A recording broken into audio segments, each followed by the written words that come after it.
সালামু আলাইকুম রহমতুল্লাহ। আজকে পহেলা মে, আন্তর্জাতিক শ্রমিক দিবস। এই দিবস উপলক্ষে প্রতি বছর আমাদের কোম্পানি থেকে খেলাধুলার আয়োজন করা হয়ে থাকে। প্রতি বছরে নিয়ে এবছরও তার ব্যতিক্রম হয়নি। আলহামদুলিল্লাহ, খেলাধুলার আয়োজন করা হয়েছে এবছরও।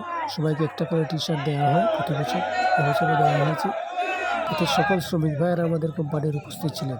বাংলাদেশ, ইন্ডিয়া, ইন্দোনেশিয়া সবাই সম্মিলিতভাবে একসাথে আমরা এই দিনটাকে সুন্দরভাবে উপভোগ করেছি। এই দিনটা আমাদের কাছে স্মরণীয় হয়ে থাকে।